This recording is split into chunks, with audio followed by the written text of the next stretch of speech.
ബഹുമാനപ്പെട്ട മുഖ്യമന്ത്രി. സർ, ഇവിടെ റൂൾ 50 അനുസരിച്ച് തന്നിരിക്കുന്ന നോട്ടീസിൽ പറഞ്ഞിരിക്കുന്ന കുറേ കാര്യങ്ങൾ ഭാഗികമായി ശരിയാണ്.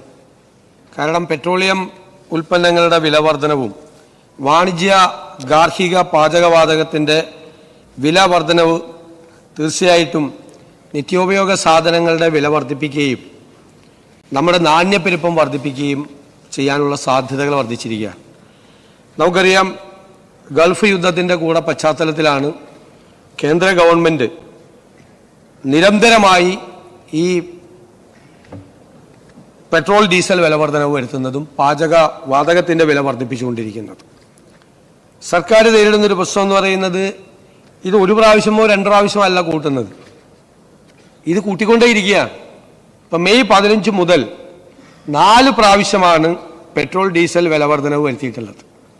മെയ് 15-ാം തീയതി കൂട്ടി, മെയ് 19-ാം തീയതി കൂട്ടി, 23-ാം തീയതി കൂട്ടി, 25-ാം തീയതി കൂട്ടി.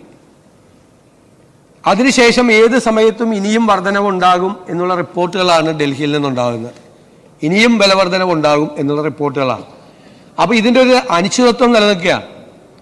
ഓരോ പ്രാവശ്യം കൂട്ടുമ്പോൾ, മെയ് 15 കൂട്ടുമ്പോൾ ഇതിന് എത്ര ടാക്സ് നമുക്ക് കൂടുതൽ കിട്ടും, എന്താണ് ഇതിൻ്റെ സോഷ്യൽ ഇമ്പാക്റ്റ്, ഇക്കണോമിക് ഇമ്പാക്റ്റ് എന്താണ് എന്ന് നമ്മൾ പരിശോധിക്കുമ്പോഴേക്കും പിറ്റേ ദിവസം അല്ലെങ്കിൽ 2 ദിവസം കഴിയുമ്പോൾ വീണ്ടും ഇതിൻ്റെ വില വർദ്ധിപ്പിക്കുകയാണ്.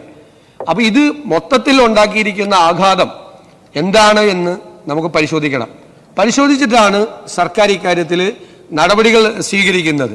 ഏത് തരത്തിൽ സംസ്ഥാനത്തിന് ഒരു നികുതി വരുമാന വർധനവ് ഉണ്ടായിട്ടുണ്ട്, ഏതെല്ലാം തരത്തിലുള്ള സാമൂഹ്യ സാമ്പത്തിക പ്രത്യാഘാതങ്ങൾ നമ്മുടെ സൊസൈറ്റിയിൽ, ഇക്കോണമിയിൽ ഉണ്ടായിട്ടുണ്ട്, നാണ്യപ്പെരുപ്പം എത്രമാത്രം ബാധിച്ചിട്ടുണ്ട്, വിലക്കയറ്റം എത്രമാത്രം വർദ്ധിച്ചിട്ടുണ്ട്, ആ വിലക്കയറ്റത്തെ നിയന്ത്രിക്കാൻ നമുക്ക് ഏതെല്ലാം നടപടികൾ സ്വീകരിക്കാൻ കഴിയും എന്ന് തീരുമാനിക്കണമെങ്കിൽ ഈ അനിശ്ചിതത്വം അവസാനിപ്പിക്കണം.